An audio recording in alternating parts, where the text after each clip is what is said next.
So today we are looking at section 215, the remainder theorem and the factor theorem. Factor theorem and remainder theorem. So first of all is the remainder theorem. So if we divide something by x minus k, the remainder is, this is kind of weird the way this is. If a polynomial is divided by x minus k, the remainder is whatever we have left over when we divide, right? And I'm trying to figure out how we want to word that. This is really, really weird. We're going to leave that and come back to it. So with our, oh, I know what we want to write. We want to write f of k. That's what we want to write. It's weird because the answer key I've got does not do this, right? So if we're dividing by x minus k, the remainder is the same as the value. So remainder is the same as just plugging in k for our x and working it out. So if we are looking at this first example, we are going to divide by x plus 4. We're going to use the box method. You could also use long division. You could also use synthetic. But I'm going to put x and 4 on this side. And then this is x cubed. So I guess I need 3. This box is way too big. Let's retry this. So we have x cubed, so we should need 3 columns. That looks like about 3. We're starting with x cubed. X divides into x cubed, x squared times. We multiply x squared times 4 and get a 4x squared. And then we know we're trying to multiply along this diagonal and get negative 2x squared together. Or sorry, add along the diagonal and get that. So this is going to be a negative 6x squared. So this is negative 6x. And then we multiply here, we get a negative 24x. So my next diagonal is supposed to make a negative 21x. So that means this is a positive 3x. Divide that out, get 3. 3 times 4 is 12. So here's the problem. The problem is that 12 is not my constant term. My constant term is 7. So I'm going to make another column, and I'm going to call this my remainder column. And then this diagonal needs to be the same as the 7. So 12 and negative 5 would equal 7. So I must have a remainder of negative 5. So when I divide this out, my answer is x squared minus 6x plus 3 with a remainder of negative 5. That means plus negative 5 over x minus 4. And when I plug negative 4 in for x and I do p of negative 4, it should equal negative 5. It should equal this remainder. So let's go ahead and see that. So this would be negative 4 to the third power minus 2 times negative 4 squared minus 21 times 4 plus 7. So let's see. Negative 4 to the third power, that's going to be a negative 64. 4 squared times 16. Okay, so minus 32. And then this would be a minus 84. Or nope, negative times negative is positive, so plus 84. And then plus 7. And then if I just go left to right and work this out, let's see. 84 and 7 would be a 91. Negative 64 and negative 32 is negative 96. So negative 96 plus 91 is in fact negative 5. So my remainder, when I divide something out, like here's that remainder right here, is going to be the same thing as when I'm evaluating p of negative. So like I divided by x plus 4, it's the same thing as evaluating p of negative 4. The remainder and the value match. So we're going to do the same thing on the next one. Divide by x minus 4. Check the remainder using the remainder theorem. So let's go ahead and x minus 4.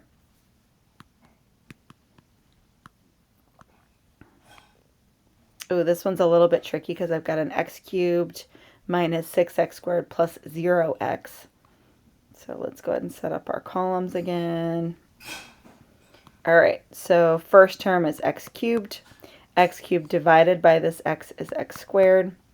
and then x squared times negative 4 is negative 4x squared.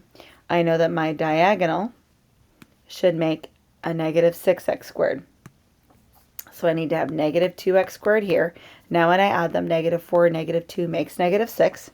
X divides into negative 2x squared, negative 2x times. Negative 2x times negative 4 is going to be a positive 8x. And remember, my x term up here, I have 0x. So now this diagonal needs to make a 0x. So I have a plus 8x, and I must have a negative 8x. So x divides into negative 8x, negative 8 times.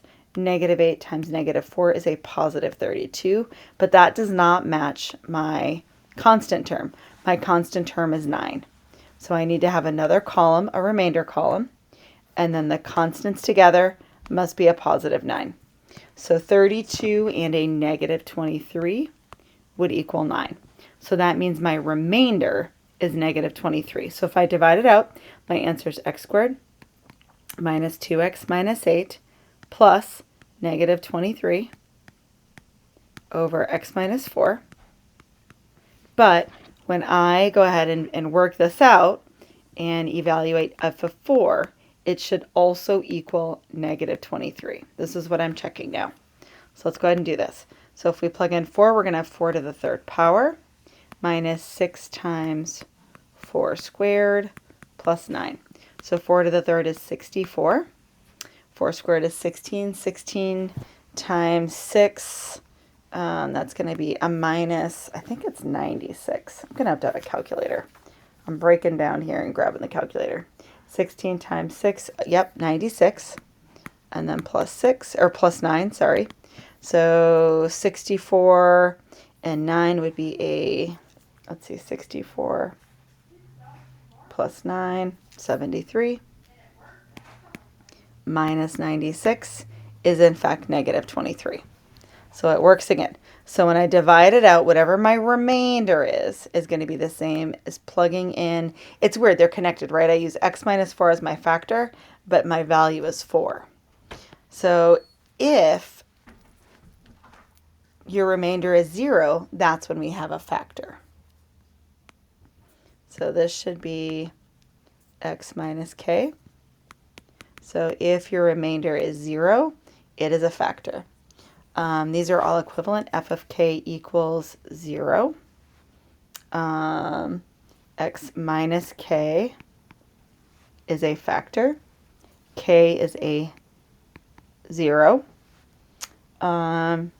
K comma 0 is an x-intercept.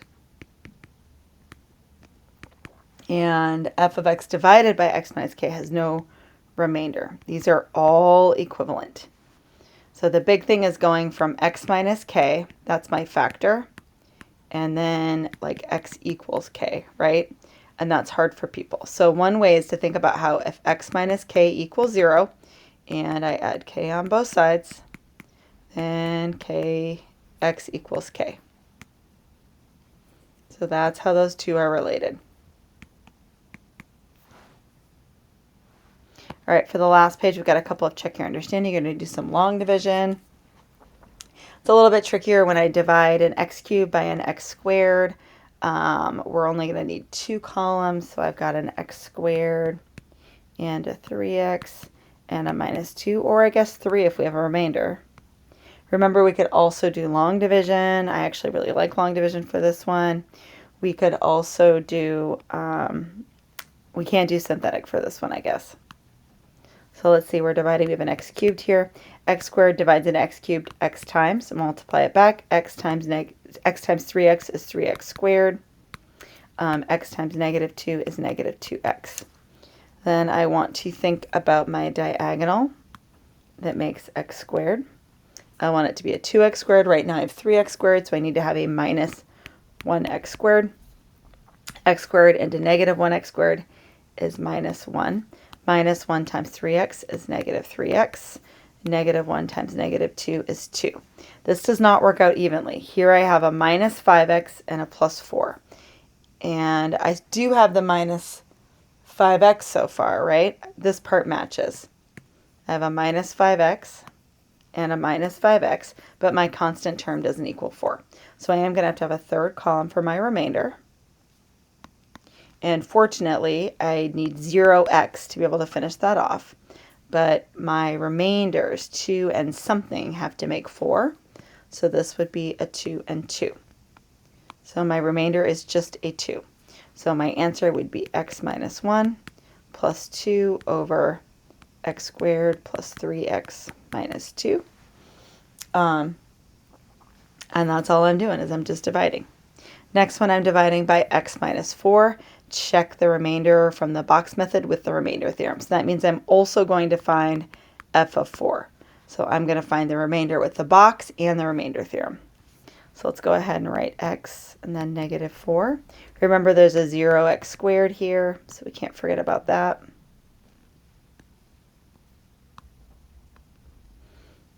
This first one's x cubed. X divides into x cubed, x squared times negative 4, negative 4x squared. So I need to have a 0x squared. So this should be positive 4x squared. Negative 4 plus 4 would make the 0x squared. X divides into 4x squared, 4x times negative 4 is negative 16x. Along this diagonal, my x diagonal, I need to make a negative 5x. So that means I'm going to have a positive 11x. X divides into 11x 11 times negative 4, negative 44. But I want it to really be a constant of 4. So add on your remainder column. And that means I'm going to have a 48 here. 48 minus 44 would equal a positive 4. So my remainder is 48. So now I want to go through and plug in f of 4. That's 4 to the third power minus 5 times 4 plus 4. So 64 minus 20 plus 4, 68 minus 20, 48. So my remainder matches. So yes, I did it correctly. All right. Oh, and that tells me my answer too, right? My answer would be x squared plus 4x plus, if the remainder matches, I must be right. So that's my division answer. And all I did was check the remainder. Is x plus 2 a factor? So check and see if the remainder is 0. See if the remainder is 0. So I could try dividing, or if f of negative 2 equals 0. So that's two different ways. So I could just go through and I could work that out, or I could find f of negative 2. And I don't know which is easiest. It kind of depends. You guys are pretty good at the box. But this is interesting because we're using the theorem. So this would be negative 2 to the third power is a negative 8.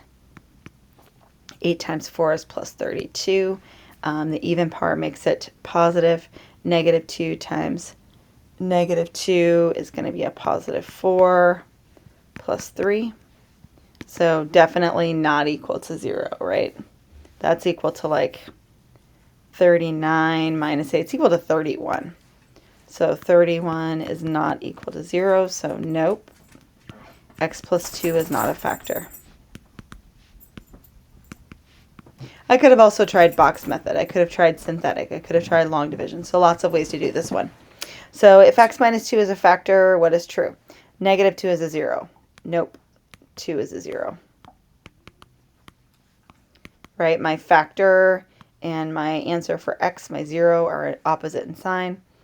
F of x over x plus 2 has no remainder. Not necessarily. We're really dividing by x minus 2, not x plus 2. So no. 2, 0 is an x-intercept. Correct. 0, 2 is an x-intercept. When we write the 0 first, that's really a y-intercept. So we don't know that. So I'm going to write no. F of negative 2 equals 0. Nope, that would be f of 2 equals 0. So only that middle one would be our answer there. All right, interesting stuff today. I mean, I think the big thing is if we have a remainder of 0, it's evenly divisible. We've got all these different ways that we can write things, which I think is important. And then just this remainder theorem, that whatever my remainder is going to be the same as the value. So really kind of cool the way those are connected. As always, if you need help, please make sure you ask.